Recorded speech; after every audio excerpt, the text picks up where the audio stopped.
folks, it's Bill again with the Nintendo Super Power Club Challenge channel. Today we're going to be taking a look at a lesser known game on the Super NES called Dino City. Dino City, this is a game that I remember when it first came out. I remember first seeing the card for this game many years ago. And I figured, hey, this is a pretty cool game just based on the picture. I should give it a shot. And lo and behold, never got around to it till just recently. After having played the game, I can say I really didn't miss that much. It's basically a Super Mario Brothers clone, and not a very good one at that, in my opinion. If we look at the back of the card, really all we're going to be doing is trying to get through the first level without doing anything more than the jump and pounce attack. Like I said, pretty straightforward challenge. Really isn't that difficult, and hope you enjoy it.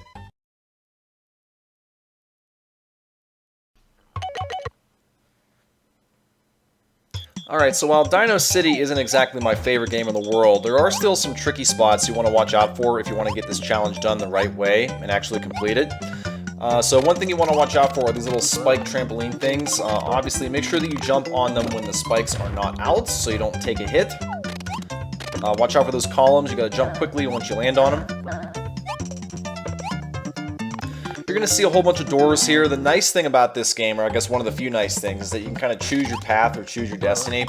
It really doesn't make too much of a difference which door you pick in terms of completing this challenge, but for the sake of what I did here, just kind of copy me for the easiest path. But you can really do it no matter what order you take. Watch out for those dinosaur heads. If you get caught in one of them, it'll cost you a life. They'll suck you in, take one of your hearts away.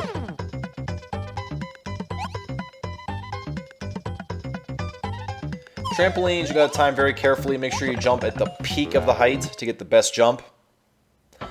Alright, this area can kind of catch you off guard if you're not aware. So these little spiked things here, obviously the blue ones will shoot out ice, which create platforms, and the red ones will melt those platforms. If you jump on the head, you'll take damage, so don't do that. Don't get caught in the water when you're getting frozen or burned.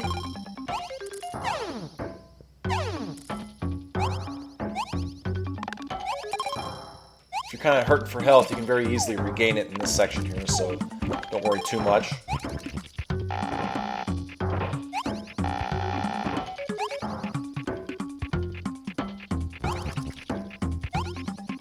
Not much else to say in this section.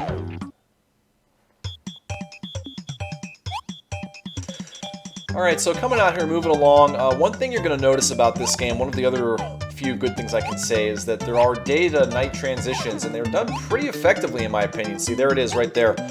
Gameplay continues to go on very seamlessly. I do like that. Also, this is kind of interesting too. If you remember in the old NES game Blaster Master, you can kind of get yourself out of that tank to do certain aspects of the game.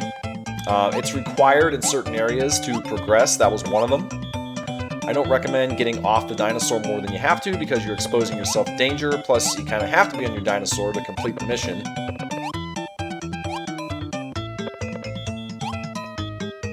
And headed into the last section of this level. And obviously this is going to be the trickiest section.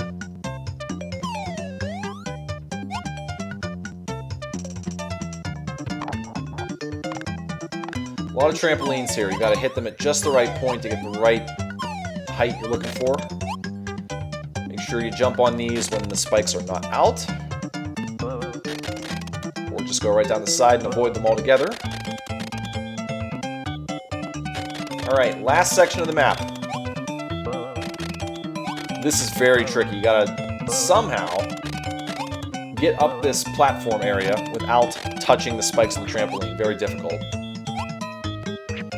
Alright, here we are at the end. All you gotta do is take this trampoline all the way up to the top. And as you're gonna see, I kinda struggle mightily here, but thankfully there's no real time limit. There's no enemies left here, so you can pretty much take your time. To an extent, there is a time limit, but it's not terrible. There we go, we finally made it. Dino City in the books. See you on the next one.